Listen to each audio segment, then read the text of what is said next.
Hello, everybody. Thank you for joining. We're going to give it about one more minute before we get started, so everybody has a minute to log on.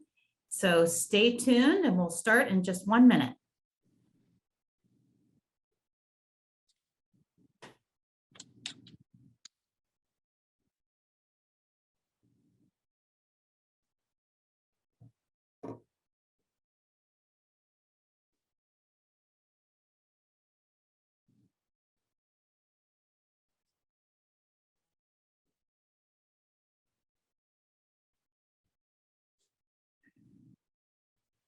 All right. I think we will go ahead and get started. So thank you again to everybody for joining. Thank you to our sponsors for making this program available to you. And welcome to our May Ask the Experts. And we're going to talk about the past, present, and future of the foundation in honor of our May Awareness Month. So today I am joined by our founder, Estelle Benson, who's going to talk about our past. I am Lisa Butler. I'm the executive director, and I'm going to talk about where we are today. And we're also joined by Corbin Whittington, who is the chairman of our board, and he's going to talk about taking us into the future. So we're looking forward to spending some time with you today and telling you a little bit more about us. So I'm going to have Estelle start us off about how we all started. Oh my goodness, Lisa, what a story. I often think that this is a story of the ping pong table in my basement, because that's where it all started. That was my first office, as opposed to what we have now, which is so lovely. And people come in and they see a beautiful staff and a lot of funding and research and symposia, and they say, wow, that's some organization. But let me take you back to my basement, to the ping pong table, to $20 and change in an envelope. That's the way we started. Getting up to that, of course, my husband, November 16, 1979, none of us will ever forget the date that we were stricken with GBS-CIDP or some variant, but it stays in our memory. And he was in town on his way to the car, and his briefcase fell out of his hand, his arm. He needed 2 hands to turn the motor on, the ignition key in the car. And at dinner, I knew something was wrong. I thought he had a stroke. Well, you know, we've all gone through this story.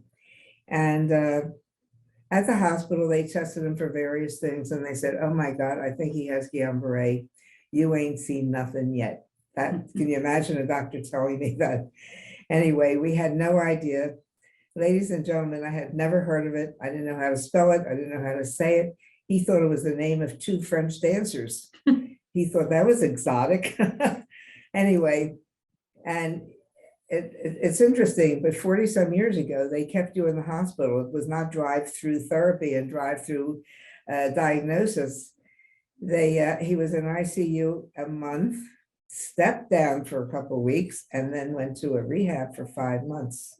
So the care was entirely different than it is now. But when he was in ICU, there was no treatment or anything. And I vowed that if he ever lived, because quite frankly, I did not think he would.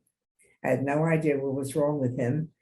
That if he did live, we were going to do something about it. I was appalled that there was no information, no one to talk to, nothing in the entire world. So I kept my promise, and about 8 people, somebody said, you know how things get around. Oh, I know somebody who had this or that. We met with 8 people in our home, and we started what I thought would be a little support group. You know, have coffee, cake, you know, do you tingle, do you hurt, I have this, do you have that? And mind you, there was no treatment, there was no IVIG at that time either. And while my husband was, it was so bad that while my husband was in ICU for pain, to manage pain and sleeping, they gave him wine. So he was the only one in ICU with a bottle of wine on his night table. So you talk about treatment. And I wrote to all the hospitals in the area, telling them of my intent. And the University of Pennsylvania, one doctor, Dr. Arthur Asbury of blessed memory, he was in touch with me, and he said, you're the piece of the puzzle we're waiting for, the patient story. because while Bob was in the hospital completely paralyzed, I found someone who had it and who had recovered mostly. And he came to visit him in the hospital and he said, I was like you are now. And he was standing up, very nicely dressed. And then I started to believe the doctors, because until then, they tell you you're going to get better. You think there's no way I could ever get out of this, but you do. And that gave us the hope, which was really so wonderful. So little by little, it started to grow, and this one heard about us and that one heard about us. And then foolishly, I put an ad in our Inquirer, the Philadelphia Inquirer, with a map to my house. Could you imagine doing that today? And I opened the door. We had 40 or 50 people come in, all total strangers wandering through my house. And with that, I realized how foolish I had been, but I did it. And Dr. Asbury sent 2 of his residents to tell our people what was wrong with them. One was David Kornblath, who ended up at Hopkins and just retired. The other was Gareth Parry, who is now in New Zealand. I mean, these are the top doctors in the world, and they were there as residents talking to our people. And it just started to grow. And then there was a lady in New Jersey whose husband was a Notre Dame person, very involved with Father Hesburgh at the time at Notre Dame, whose best friend was Ann Landers. And if you're old enough to remember, Ann Landers used to write to her with your problem, and she would write a column in the paper, what to do and different suggestions. So he wrote to her and said, a friend of mine, her husband's sick, he has this rare disorder. And she put it in the paper. And our little post office was, remember, we had no email, no fax, nothing, no social media at all. All we had was a telephone and snail mail. The post office called me. We have a couple bags of letters. I had 1,500 letters came of from people who had GBS at the time. So what did we do? I got our family together, and with 3x5 cards, we wrote everybody's name and address and phone number, and that became my list, my membership list. It wasn't Rolodex, because I had boxes of 3x5 cards with little anecdotal records and stuff like that. And then people started to call from Florida, and I heard about this and that. And then one time I received a letter, not a phone call. Remember, we're still back to phone calls and letters only, from a woman in England, Glenna Sanders. She said, a cousin of mine lives in Baltimore, and she heard that you're starting that. I have it. She was visiting the Philadelphia area. I met her in King of Prussia. She was with her 2 little boys on holiday, and Glennis became my counterpart in Europe.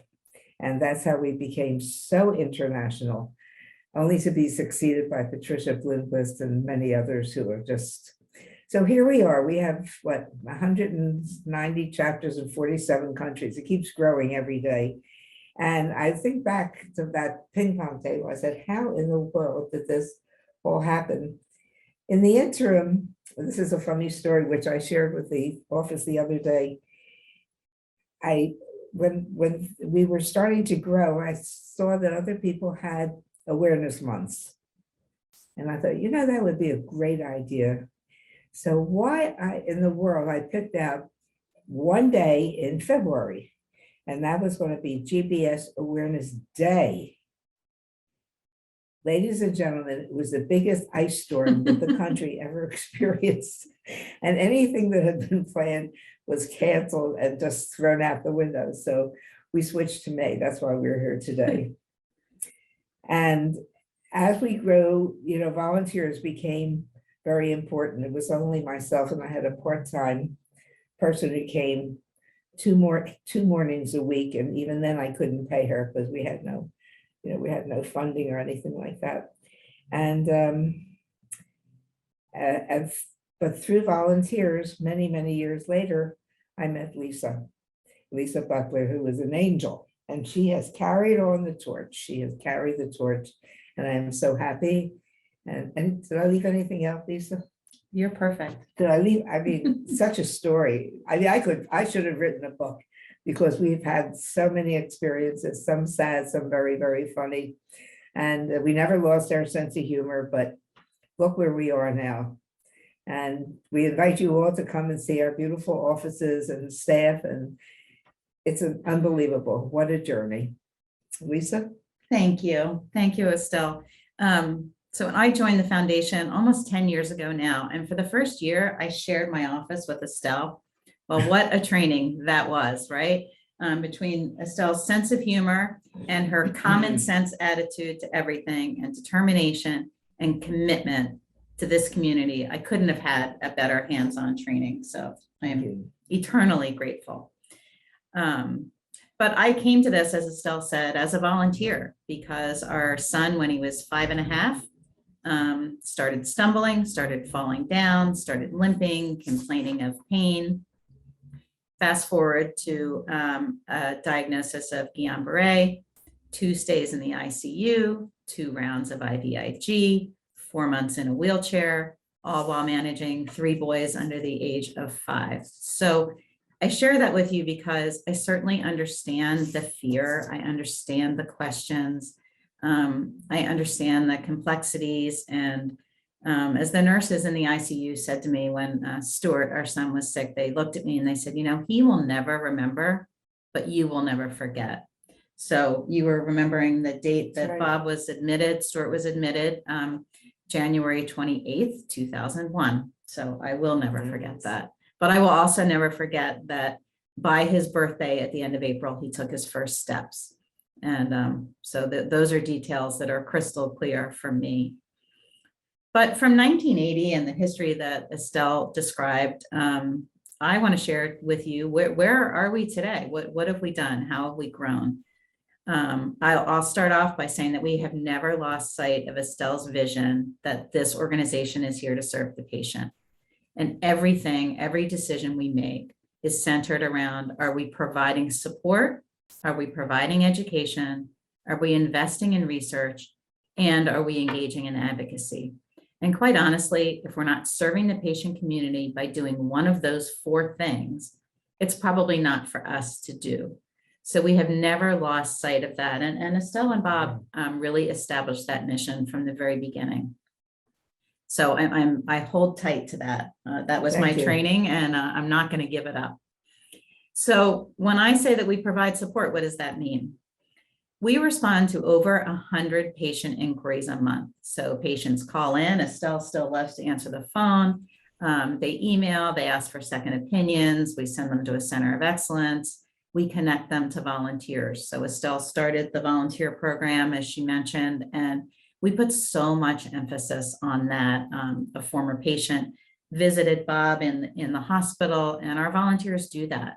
And it's so meaningful to have a patient come in that is standing up and speaking and can say, I was there too. And it gives you so much hope, right? We all need hope. So we're very heavily volunteer based still. We have 190 volunteers in 45 countries and growing. Those volunteers have regular, we call them chapter meetings, really support group meetings. We have monthly now, thank you to COVID, we have all this virtual programming so that we can reach people anywhere. Maybe you can't drive to a chapter meeting. Maybe there's not one in your area, but you can join us monthly for a coffee chat. And we have all different topics that we talk about. You can come to our website and you can join our patient forum, which is almost like Facebook, but protected by us. So all kinds of great information there on different patient topics. Hopefully, if you're here with us today, you're on our mailing list and you receive our newsletter that comes out quarterly. We have a recently established financial assistance program through a third-party nonprofit. So there's a program for Guillain-Barré, a program for CIDP, and a program for MMN. And all of these things you can find out about on our website, and you can also call us, 610-667-0131. Give us a call. Also on the support side, one of our really most effective programs is what we call physician to physician. So particularly if you live in an area that is not near an academic center or a tertiary care center, Many doctors have never seen this before, and many will prescribe or diagnose one or two in a career. Estelle is famous for people saying, well, my doctor says this is the worst they've ever seen. And then Estelle will say, How many has he seen? Oh, only. but that makes your case the worst.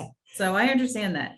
But this program, physician to physician consultation, our medical advisory board is available free of charge to consult with another physician.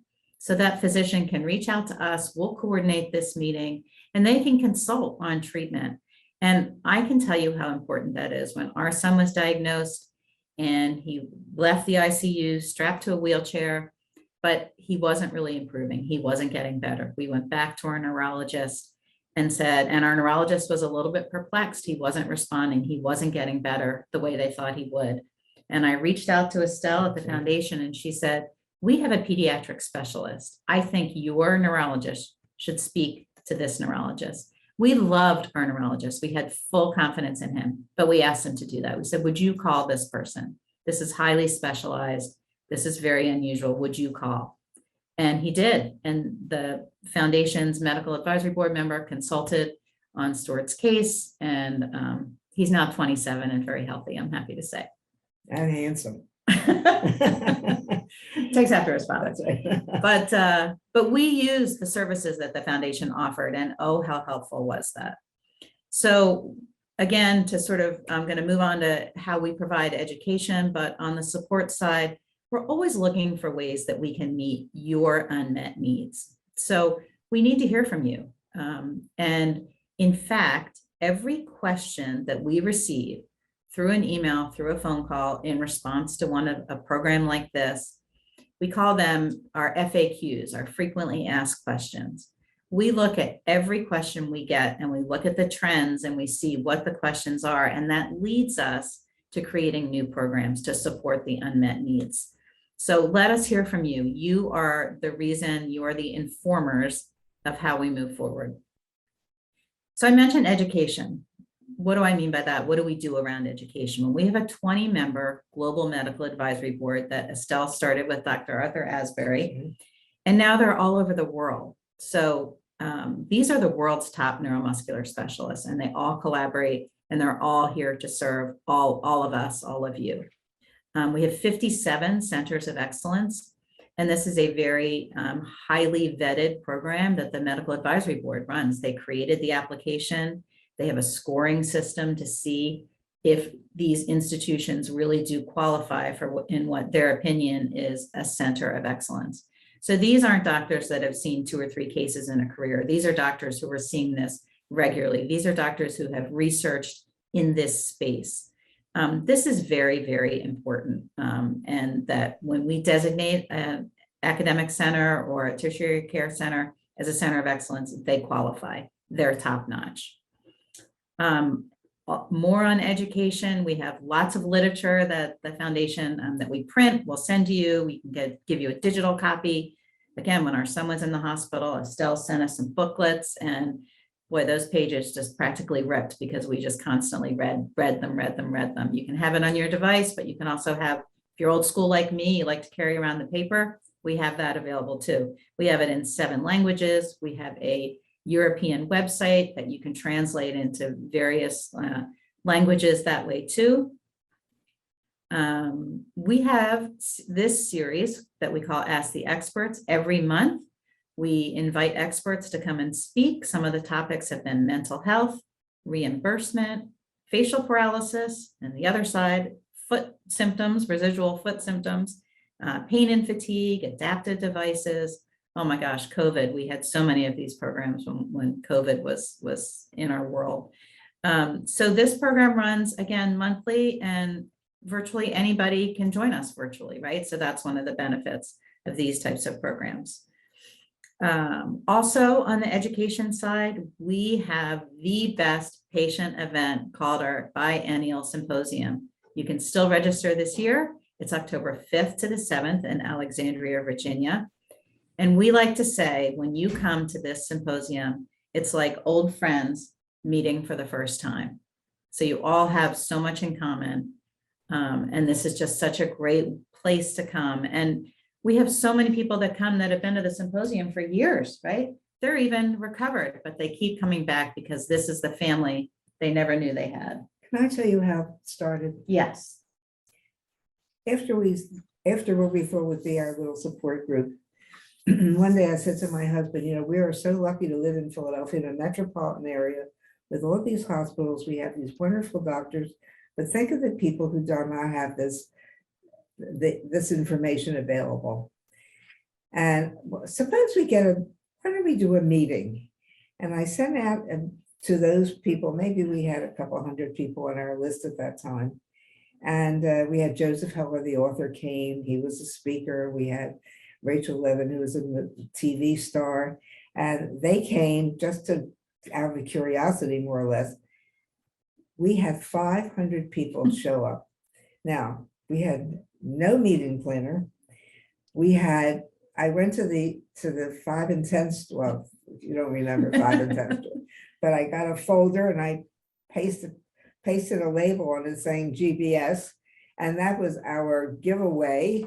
We had, when I think about it, I'm horrified, but they all came together and they were delighted, and because the physicians, the doctors, said for the first time, they saw what happens afterwards.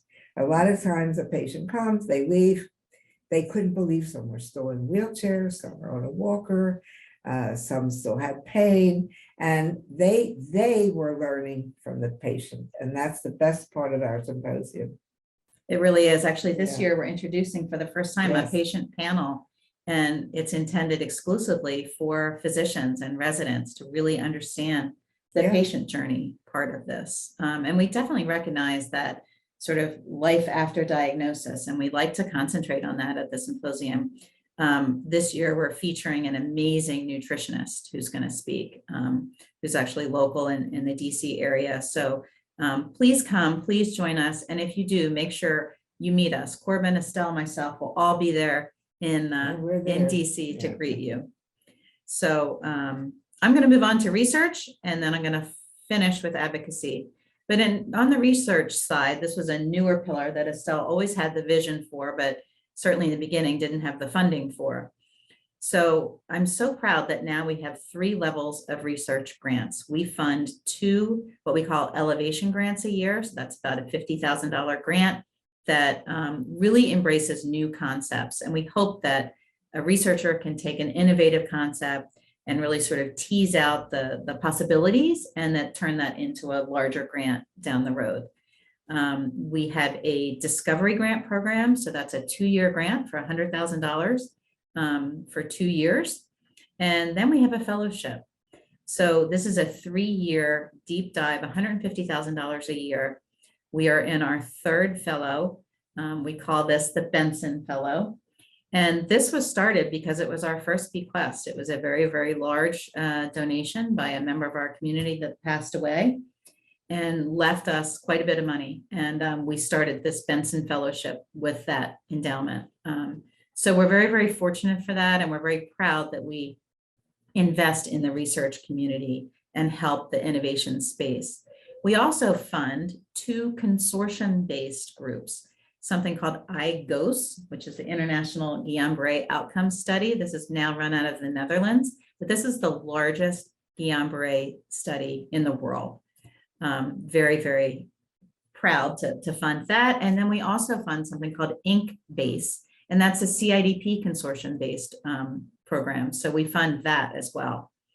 And we fund a lot of this research with our walk and roll program.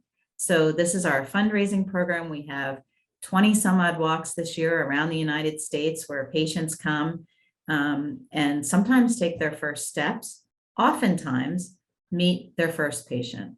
So a little side note here, we never knew Corbin Whittington until maybe 5 years ago.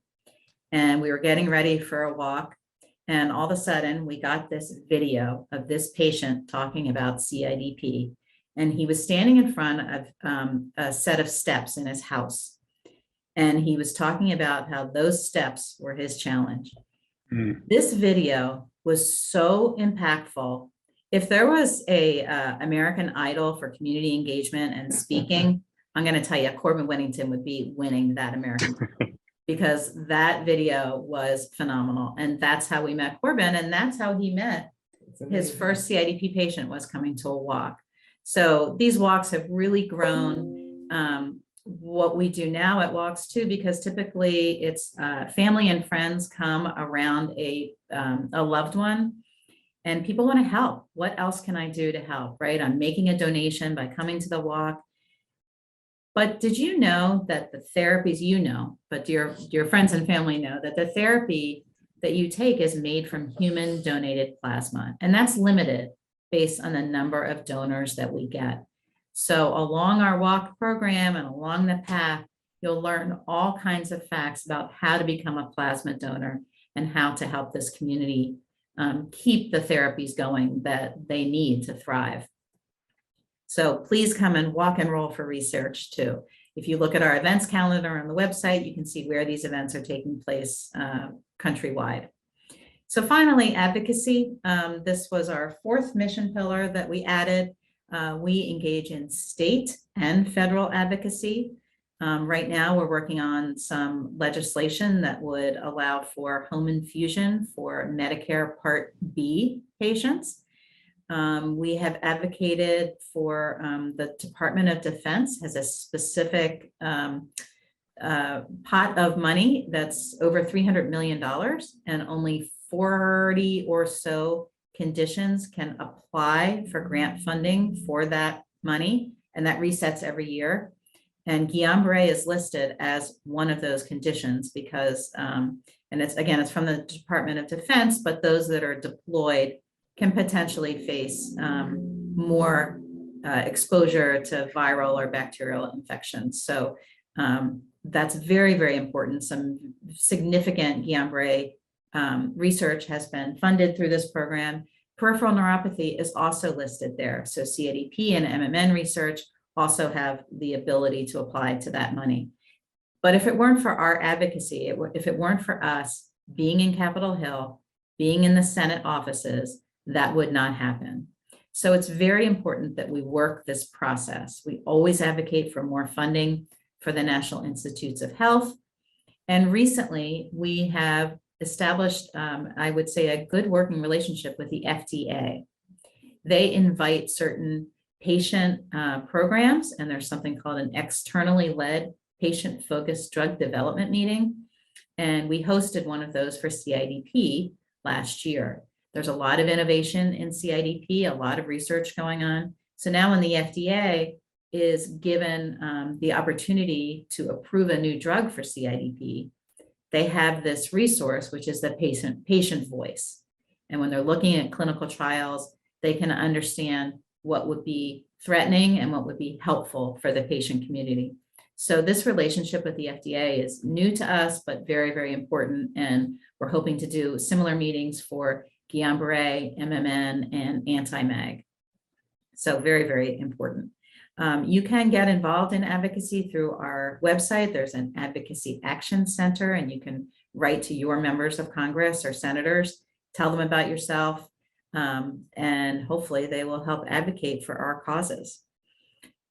So one more program I want to talk to you about and where we are today is, diagnosis and a delay in diagnosis means a delay in treatment, and that can mean a delay in recovery. So that has always been a huge challenge to us, right? That delay in diagnosis, delay in treatment. So we created last year a program that we call Be the Bridge. And this program, I think, really spans all four of our mission pillars. And this is for physicians to learn more about our conditions. We have resources for physicians. We have the established guidelines for how to manage these conditions.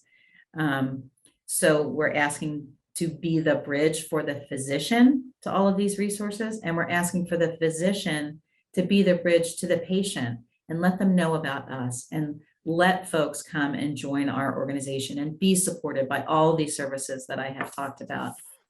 So very, very important that we can reach out to the medical community, we can engage them, they can begin to hear from us, and hopefully these peripheral neuropathies will be a little bit more top of mind when a patient comes in displaying these symptoms. Because we understand, right, these neurological conditions are hard to sort out It's hard to make that diagnosis, but we're trying to be there.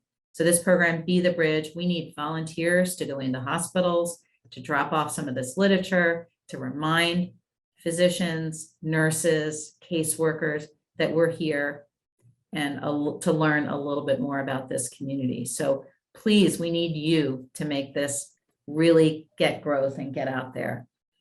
So please join us. Let us meet you. There's so many ways to get involved with this foundation. Please register for the symposium. But what's really going to hook you is, now I'm going to have Corbin now talk to you about how we're going to look at the future. So we had Estelle telling us about the great beginning. I'm sort of your middle guy. And Corbin, how are we going to make all this happen in the future? You know what? I'm the youngest, she's in the middle, and Corbin's the youngest. Oh, my. Okay, I'll take that. I'll take that being the youngest, but that's probably not quite accurate, but I'll take it. But I'll remember that. Well, thank you, Lisa. You know, what an amazing story. You think about what Estelle just told us, and you think about all that's happened in that 40-year time frame. What's currently taking place in the foundation and around the world. Lisa and the staff done a phenomenal job, but we can't do that without the support of this huge community. You know, as Estelle said, we have 197 chapters around the world, 47 countries and counting, right? We service over 44,000 families and some, 72,000 members and counting. And I say and counting, it's a little unfortunate, right? We don't want to be growing because more people are getting sick. We like to fix this at some point, right? So when you think about what's occurred over the years, it's just phenomenal work. And it's because Estelle at a ping pong table with 20 bucks in her hand said, you know, if not you, then who? And if not now, then when will we work to resolve this situation? And look what has transpired since then.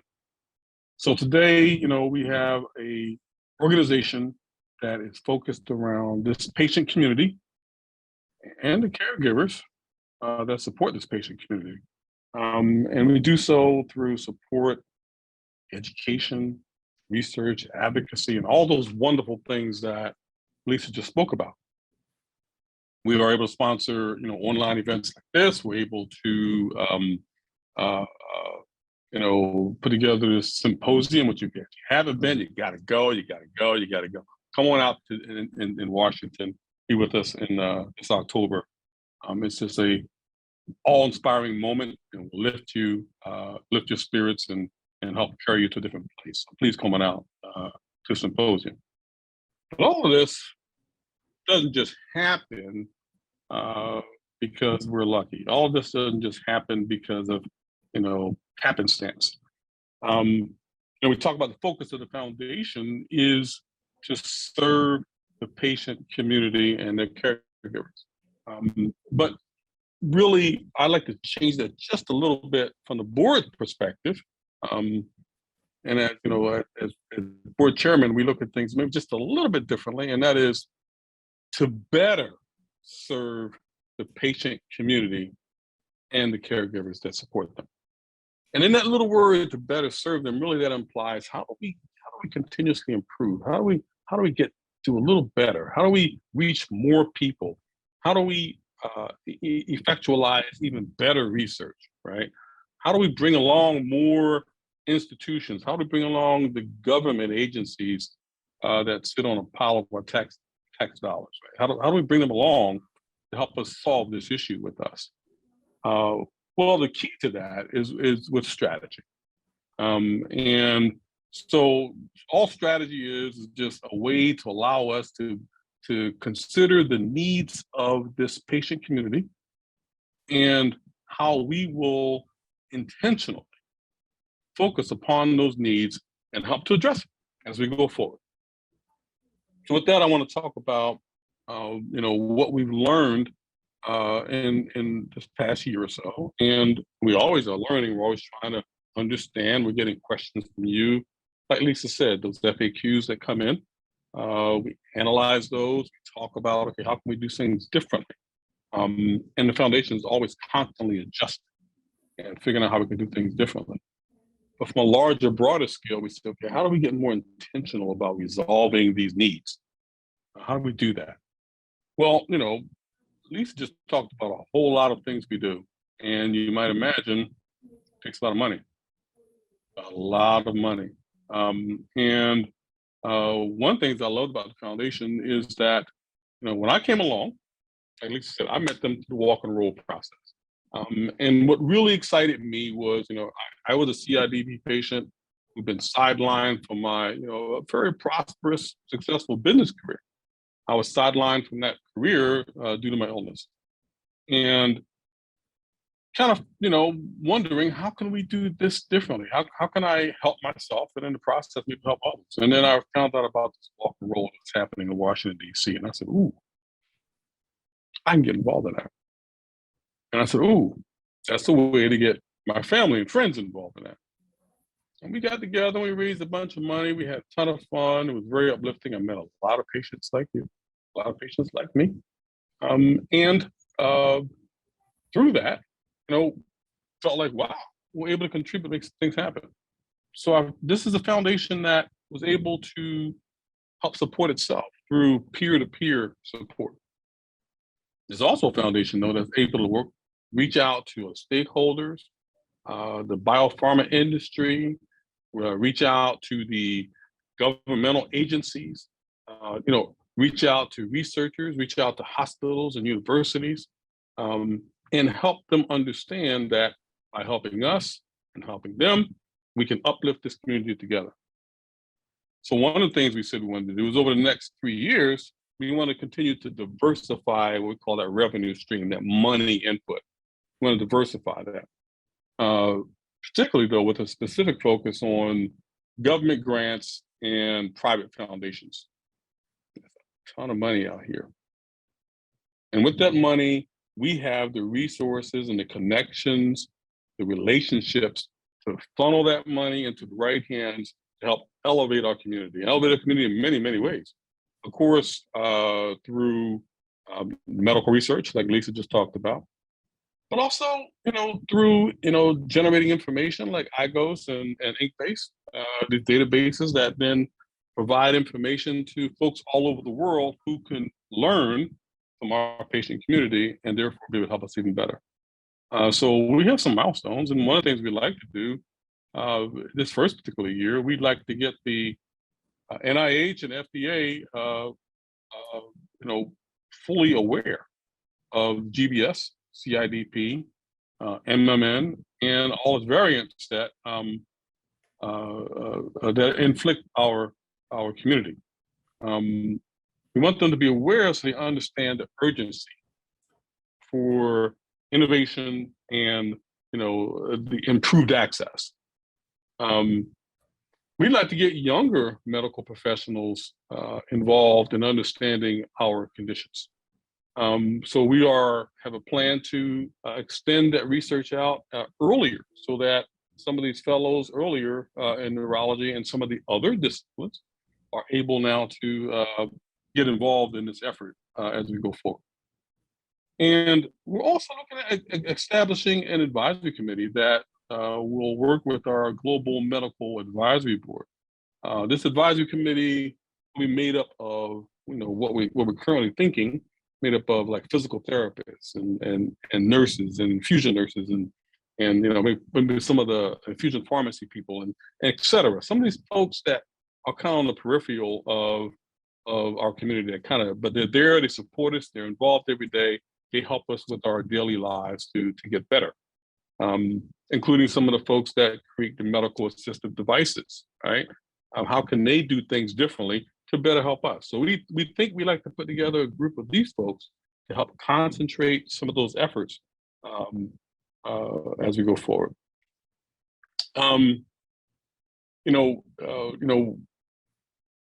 Clearly one of the things that we like to focus around, and we said, it's important to us is patient and caregiver support. And that's at the heart of everything we do. So when we look at that, we said, well, we went out, we talked to a bunch of stakeholders, we talked to a bunch of patients, and we got a bunch of information back. Maybe some of you were involved in some of these surveys and some of these discussions we reached out to you for. we got a bunch of information back. And when we got the information back, it told us that, there were some things we need to do differently. And so one of the things we want to do is to identify and respond to both patient and caregiver unmet needs through support and education, utilizing some really diverse resources and technology platforms. And so we all are well aware that technology is accelerating exponentially. It's changing rapidly. It seems like every month there's something new that comes out. Well, we're looking at that technology, and we're always saying, how can we better leverage that? So one of the things that help this foundation grow and be able to effectively reach and work with so many different people around the world and all these different languages and everything else is a lot of this computer technology. So we're experimenting with, how can we use this AI to better support patient needs? How can we use AI to engage volunteers and help us with some of these virtual programs? We're also looking, this will include a lot of different things like offering education, in different languages, and designing, implementing caregiver support and education programs that help our caregivers and support them better and help lift them up better. And we're also looking at, around patient and caregivers, how can we, better identify efforts to reimburse and help them with direct assistance. We're very happy to say last year we kicked off some of that and we got some great results from that. So now we're looking, how can we bring that forward as well?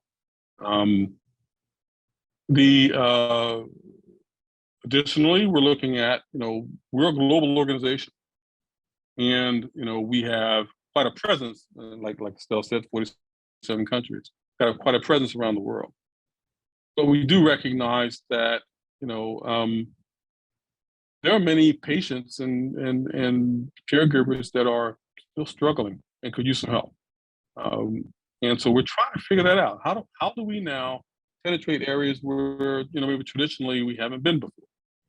How do we expand our efforts from a global perspective? So one of our goals this year is to establish the foundation's global presence in 3 regions. Now, we're already fairly well established in Europe, but we want to further deepen that. We've had staff members over talking with our European counterparts, working with chapters over in Spain and elsewhere. We've had board members speaking to the European Union, to the Parliament, European Union, addressing that lawmaker body over there, the equivalent of addressing Congress over here in the U.S. Big deal, big deal. So we would like to expand in the Asia Pacific region. We've identified some patients that have tremendous skills down in New Zealand and other places over in Asia Pacific that have really brought some capabilities forward. And with that's interesting. We say, if you're sitting here watching this, you go, maybe I can help. I bet you can. I bet you can help. There are skill sets that we need across the board. So if you're sitting there thinking, maybe I can help, this one person in New Zealand said, maybe I can help. I have a great skill set in organizing communities. I have a great skill set in marketing. He's an MMN patient. And wow, what a focus he has brought to us to help lift us up in that perspective. But over in the Asia Pacific region, for the first time, we have approved a grant just recently in Bangladesh. Very happy to say that now we're helping researchers in that region of the world. But also right here in this hemisphere, down in Latin and South America. We know that there are, some patient communities down there that could really benefit from the resources and capabilities that we bring forward. So how do we bring that forward? How do we help those folks the same way we're helping folks here in the U.S.? And so, we would like to extend that effort, we're looking at bringing on strategic consultants, and of course, our big go-to is always around volunteer engagement. So how do we leverage that volunteer engagement in these other places that we have right here in the U.S.? And that's really what helps things move forward. So this year, we want to identify and engage and formalize a plan that's going to do that. And we have an expert, we're going to bring on an expert on global expansion for nonprofits to help us figure that out. And we will establish a formal engagement plan for each quadrant, including the African nations. So often, we go all around and above, and nobody wants to get in Africa. Working in Africa can be hard. But I don't think Estelle, when she was sitting around the table, a ping pong table with $20, said this is too hard to try. So she set out. You heard all the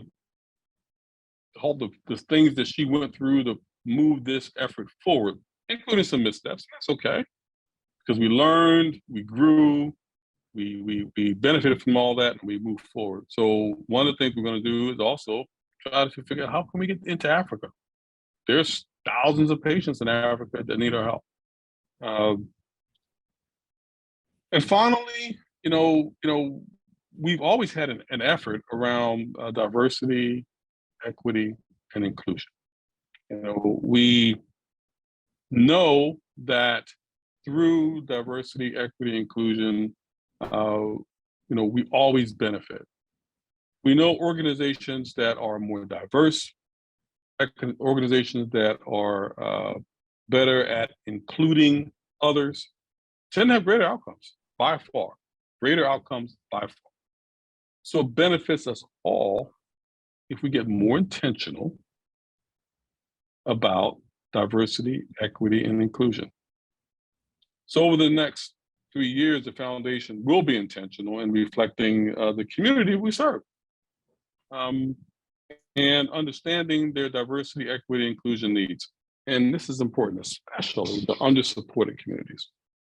When you look around the U.S., I talked about the world, but let's come back here to the U.S. for a moment. You look around, we have underserved communities right here. In some of our inner cities, we have underserved communities within just, a mile or two of some of our best centers of excellence in the world. In Western Appalachia, we have underserved communities that just can't get the help they need because they can't get access to the information, they can't get access to the specialties that they need, and they can't get access to the level of care they need. Right here in America, we have folks that are on Native American reservations that can't get access, can't get help, can't get the information they need, can't get plugged into the resources they need, and so on and so on. I can go on and on. We know that right here in the U.S., we can do a better job serving those that are underrepresented and often are marginalized, and we know we can make a difference there. So one of the things we're doing with that is that we are going to place a greater focus around making sure that we are able to provide the information, resources, diagnosis, and treatment that they need. So this year, we're conducting an internal review, first of all, to look inside, look at our own staff, look at our own board of directors, look at our global medical advisory board, and say, how diverse are we, and what does diversity mean for those organizations, and how equitable are we in those efforts, and then how do we make sure we get everyone included, because we're better together. We know that for sure. So that's a unique understanding of DEI that we're looking at, and we want to take that and bring that forward as an implementation plan first and foremost. Then we want to reach out to the volunteer community by the kind of middle of next year, so that we can look at that volunteer community and say, same thing, are we representing the people that we're trying to serve? And in so doing, again, we can reach a greater proportion of people that need help. We're here to help the patient community, and that's all of them, all the patient community. It's kind of hard when you reach out to some of these underrepresented areas. We recognize that, but we can do it. And with $20 around a ping table, we got to here. Surely we can do this, right? And then finally, we're going to be doing some research to identify and partner with other organizations so that have similar missions in the rare disease space. So we can say, okay, how are you doing it? How are we doing it? How can we work better together and provide the types of services? Because the services that these communities need are different. It's a different approach. We know that. They need different levels of services. They need a different approach. Things are different, and we need to understand that and partner with other institutes, other institutions to help cover those bases. So those are the 5 focus areas that we believe will help us better serve the patient community and the caregivers that support this patient community. And that's how we move forward. And that's what we're trying to do as we go forward. So with that, I'm gonna turn it back over to you, Lisa, so we can answer any questions or close out from there. Thank you so much, Corbin. Gosh, how fortunate are we to have had the beginnings we did with Estelle. The staff, that's our job for the here and now, but Corbin is so inspirational and has so much vision for where this organization can go. So I want to thank my good friends Estelle and Corbin for joining us today. I want to thank you all for listening to us. We really would love to meet you. Please come to our conference, meet our sponsors, our Argenx, Grifols, CSL Behring, Takeda. This would not be possible without them. They want to meet you too. They are so patient inclusive, and they're a part of your circle of care, a really important part. So again, thank you. Please do know that we're in Awareness Month and there's still time to honor your hero. Go on our website, and if there's somebody that has been particularly inspirational in your journey, Estelle has already been nominated. But please go on and nominate your hero, and we're going to share all of those hero stories eventually, but there's plenty of time there. And then we hope you will join us for our June Ask the Experts conversation, and that is going to be how to talk so your doctor will listen. But before I let you go, I'm going to let Estelle give us another reflection or two about the organization. You know, Corbin, as you speak, I'm so impressed. You're all so lucky to be able to do what you do and to reach out like you do. I remember after the phone and the mail was the only way I communicated, we found out there was such a thing as a fax machine. And we couldn't afford one. So on my one-page newsletter that we sent out, I put out a call, would somebody like to donate a fax machine? And somebody from California actually did. And it opened up worlds to us that people were able to fax a request or comment. And we were able to answer them that way without the phone or the mail.